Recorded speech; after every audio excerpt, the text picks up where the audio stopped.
Olá a todos, como é que estamos? Sou eu novamente, Helder de Araújo, no seu canal Luz no Fim do Túnel. São 6 horas e 51 minutos na capital paulista. Hoje, 3 de maio de 2024, uma sexta-feira, por volta aí de 30 graus, dia mais ou menos quente, abafado. E Roberto Campos vai vencer o déficit e a dívida pública, freando as políticas públicas e sociais dos governos anteriores. Cortar gastos. É o novo mote em vigor aí nesta fase ainda fortemente neoliberal da política econômica brasileira, uma fase que começou mais fortemente lá na época da redemocratização, no final da década de 80.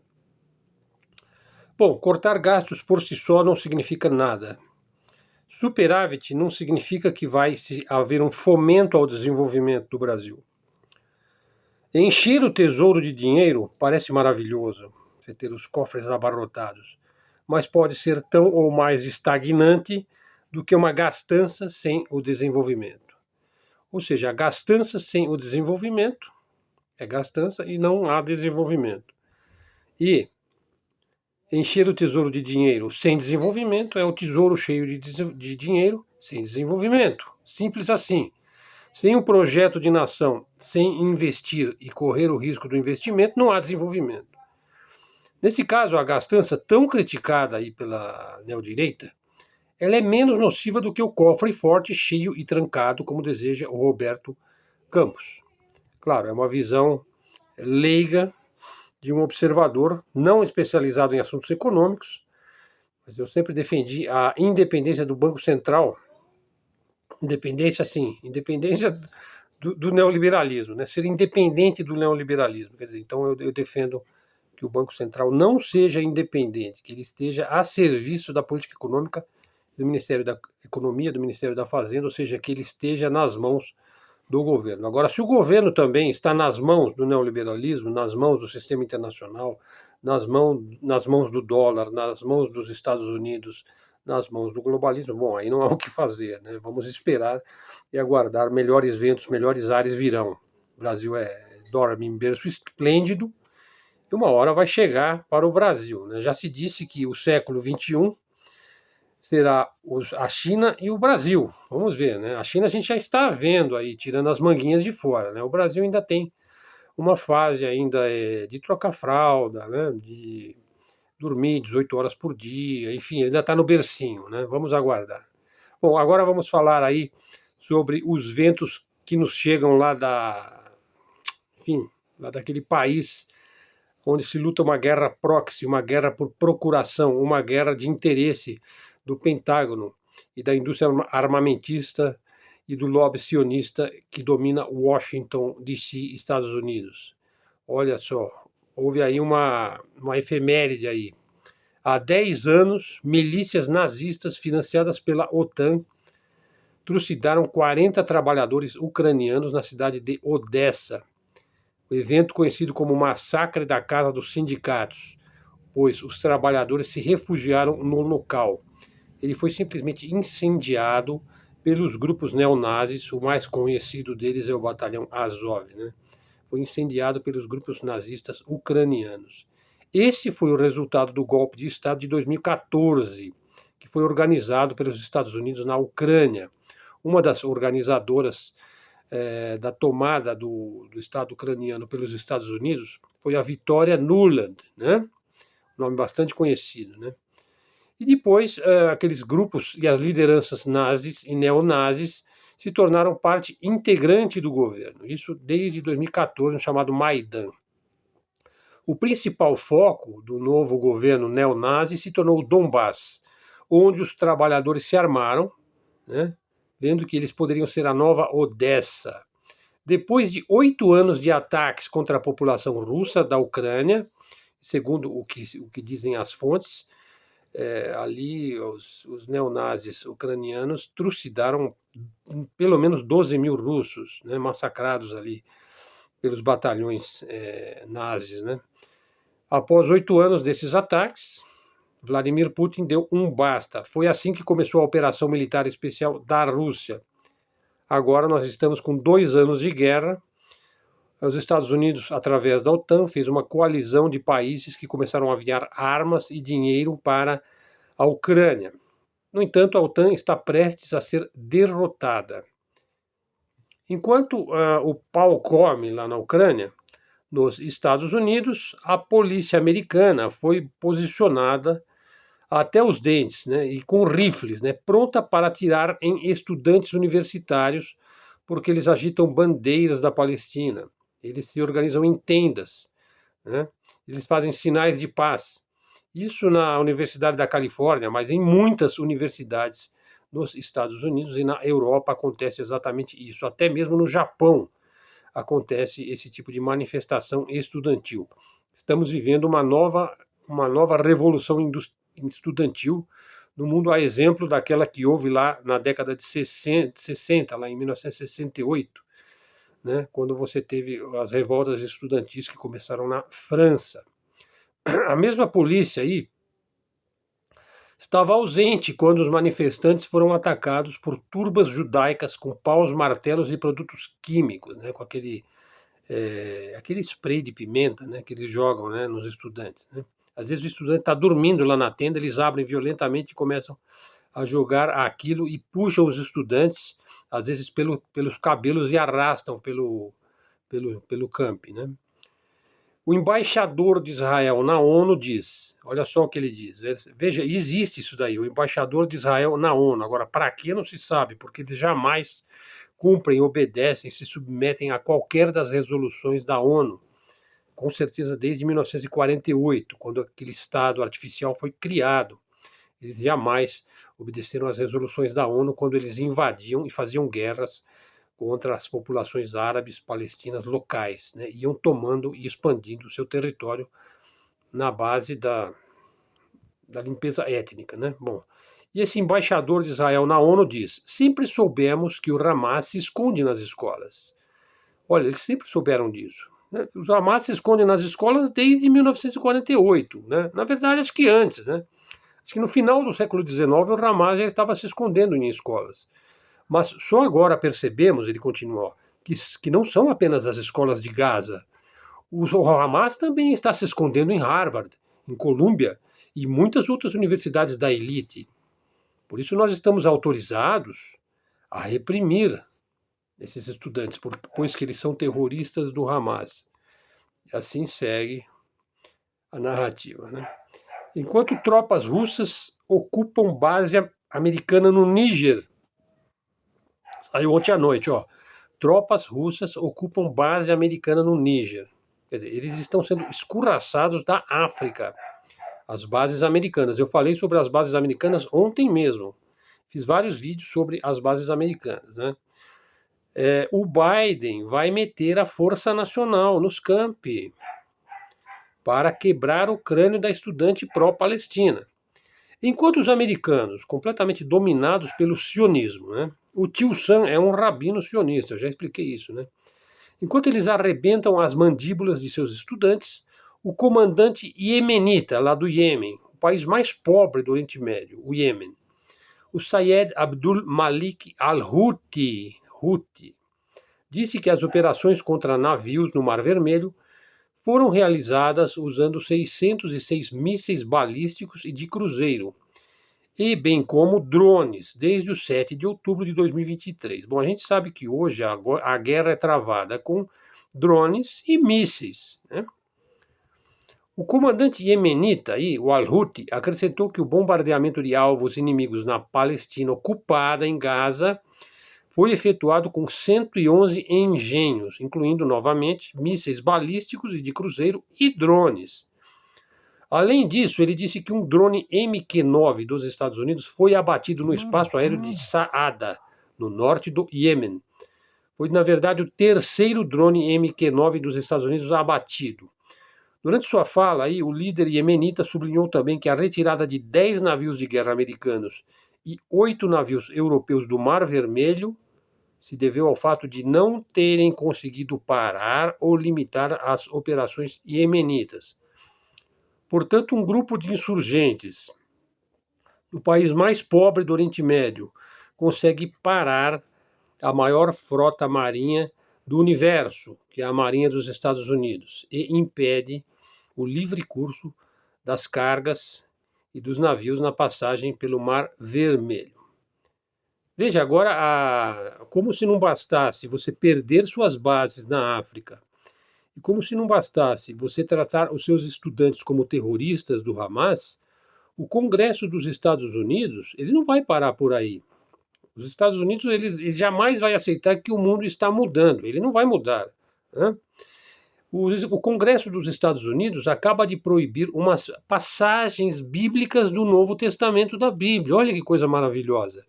Olha que coisa fantástica. Agora nós estamos salvos, hein? Olha, um grande conjunto de versículos da Bíblia cristã são ilegais por lei.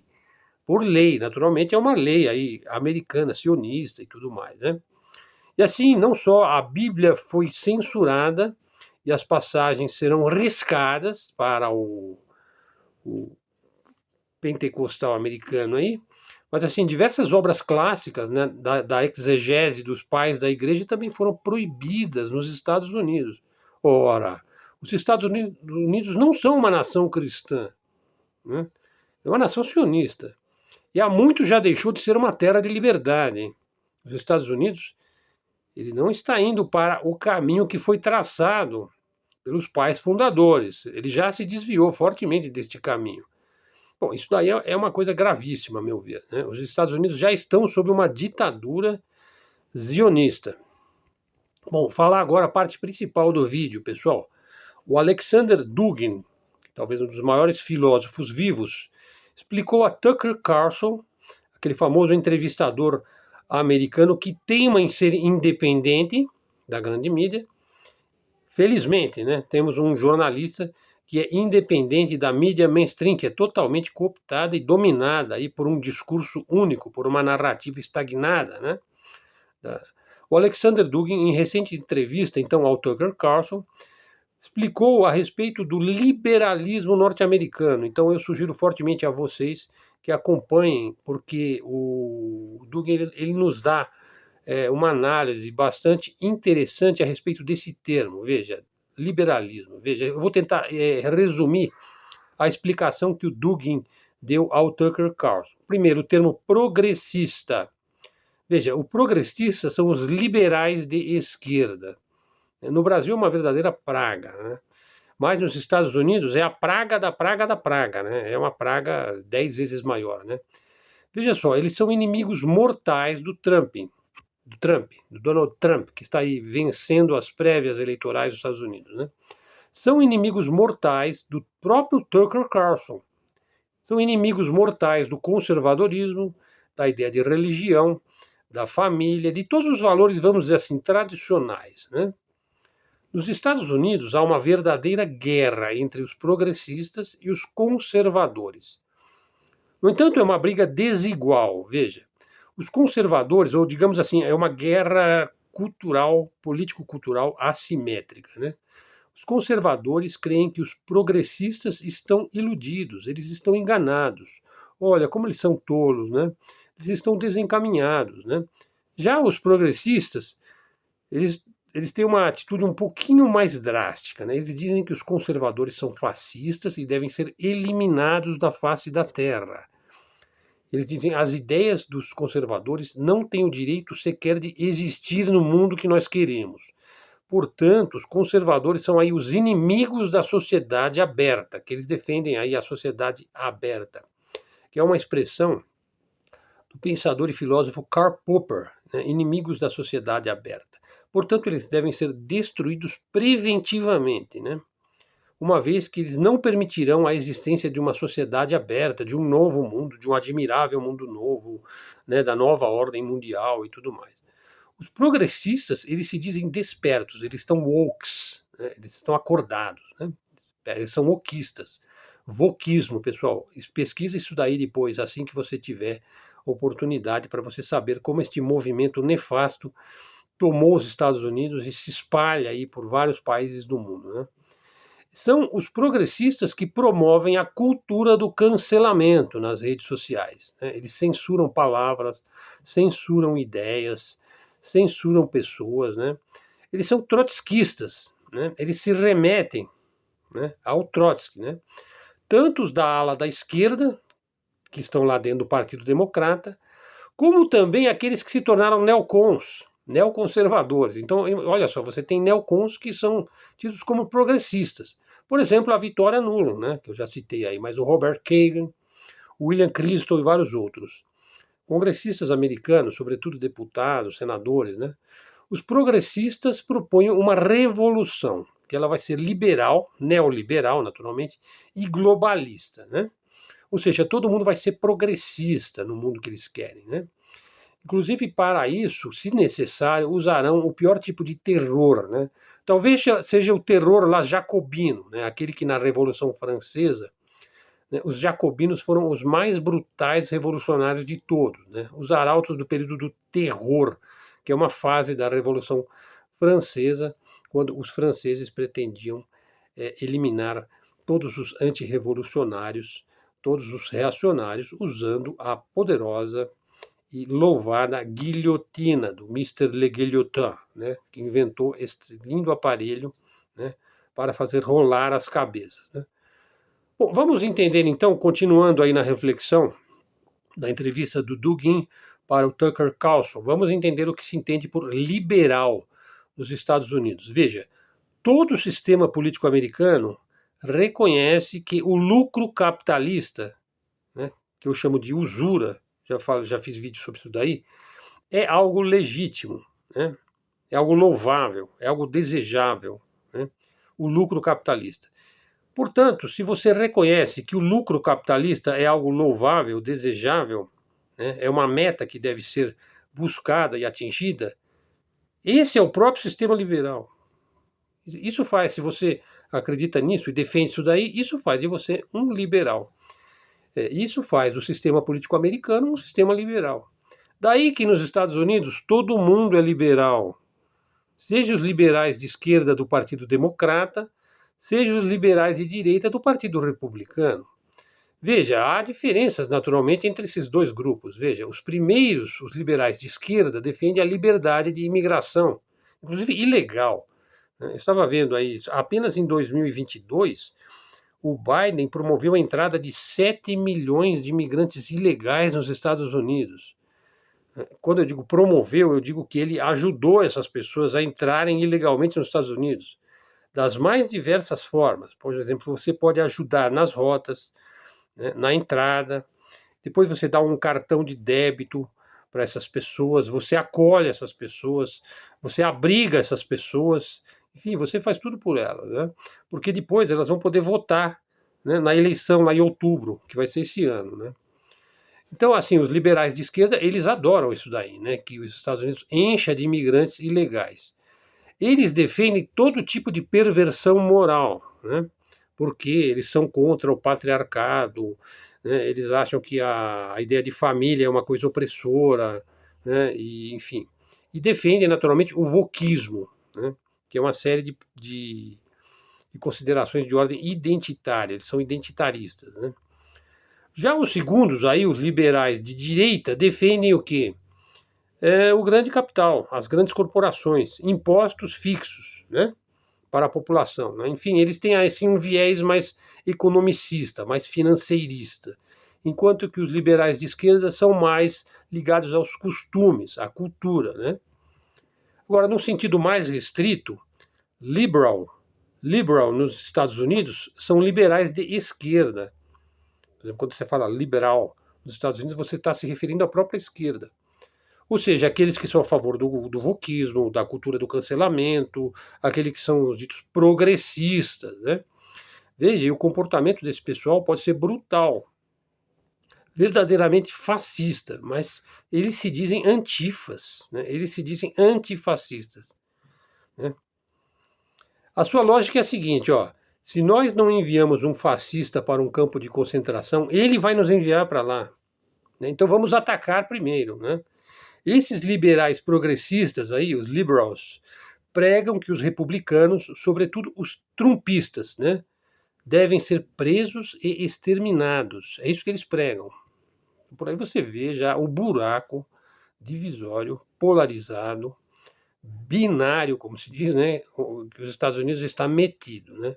Num contexto diferente, talvez um pouco mais raro, né, o liberal refere-se aos velhos liberais, né, talvez como o próprio Tucker Carlson seja, um daqueles velhos liberais, né, lá do liberalismo clássico, né. Às vezes o termo libertário, né, é usado aqui no Brasil, né, libertário. Libertário é mais como os anarquistas, né? Mas os anarquistas são aqueles antigos são aqueles antigos da esquerda, né? Por exemplo, o anarquismo chegou no Brasil aí no início do século XX, né? Mas os anarquistas, os libertários, né? Os anarcocapitalistas, os chamados ANCAPs, são todos eles de direita, né? Então você vê que tudo já está se invertendo numa velocidade incrível, né? Os progressistas consideram estes libertários que a gente chama aqui no Brasil de ANCAP, de anarcocapitalista, de fascista. Por quê?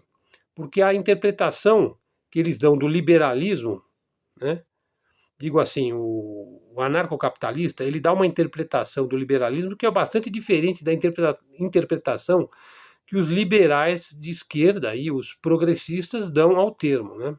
Para os progressistas, né, qualquer um que não seja um liberal de esquerda, ou seja, que não seja um progressista, como eles, que eles se dizem progressistas, é um fascista e deve ser cancelado.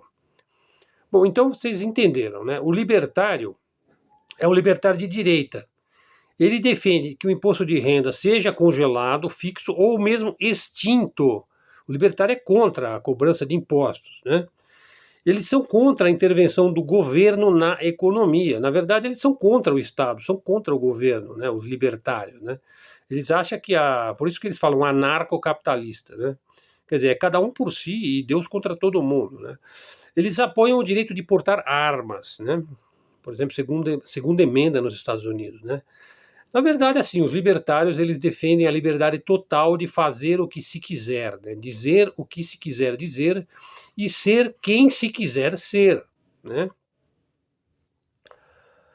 Os velhos liberais, né, é uma espécie em extinção, né, acreditam que os novos liberais, que são os wokes, os LGBTs, os progressistas, os globalistas, os internacionalistas, né, tomaram o poder do governo federal e querem impor, dentro dos Estados Unidos, um stalinismo, um maoísmo. Eles vivem citando o livro negro do comunismo, né, e tem uma mentalidade totalmente macartista, né? Que eles dizem que o comunismo dominou os Estados Unidos, que os Estados Unidos se tornou um estado corporativo, enfim, eles fazem essa leitura, essa interpretação, né? Eu diria que o ambiente cultural, né, e a narrativa que cada grupo diz de si é uma coisa assim, não tem nenhuma solução para isso, né? Sim, é um embate que vai se consolidando ali, né? Vamos ver o que vai dar isso daí, né? Coisa boa não vai ser nessa briga, nessa divisão, né? Então, assim, ao falar com o Tucker Carlson sobre liberalismo, o Dugin considerou aí todos os três significados principais do termo liberalismo. O liberalismo clássico, lá do Adam Smith, lá dos filósofos, dos pensadores, né? Aquele liberalismo que está nos livros de história, de filosofia, de sociologia, né? O liberalismo aí ANCAP, né, dos libertários, e o liberalismo de esquerda, dos progressistas. Então veja, tudo isso é uma completa loucura, parece que foi criado aí por um engenheiro social do Instituto Tavistock, né? Talvez aí da linha freudiana, né? O fato é que esse pessoal aí, eu acho que, bom, agora talvez com a vitória do Trump, né, os ANCAPs vão ter aí uma sobrevida, ou talvez um fôlego, né? A situação é complicada, o mundo está indo para um caminho onde os Estados Unidos estão perdendo posições no mundo e se tornando uma ditadura internamente. Não é um caminho bom para os Estados Unidos e o mundo enfim, ele está se modificando numa velocidade espantosa e nós temos aqui a missão de lançar alguma luz nestes assuntos tão penosos, mas que a gente precisa se dar conta deles. Então, agradeço aí a atenção de todos no nosso canal. Os conteúdos de cada vídeo e de cada áudio estão sempre lá no meu blog Helder Araújo, Helder com H e acento, Araújo com acento. Tá aí na descrição do vídeo também o meu Pix, quem quiser ajudar o canal, talvez para eu investir aqui num microfone, num vídeo, fazer os vídeos diretamente no YouTube, que aí pode se fazer também na forma de live, de participação dos nossos seguidores. O canal é novo, tem poucos e excelentes seguidores, o canal já está com praticamente 200 seguidores. Eu me lembro que há poucos meses aí, um grupo aí de 6 ou 7 amigos falaram, poxa, faça um canal, né?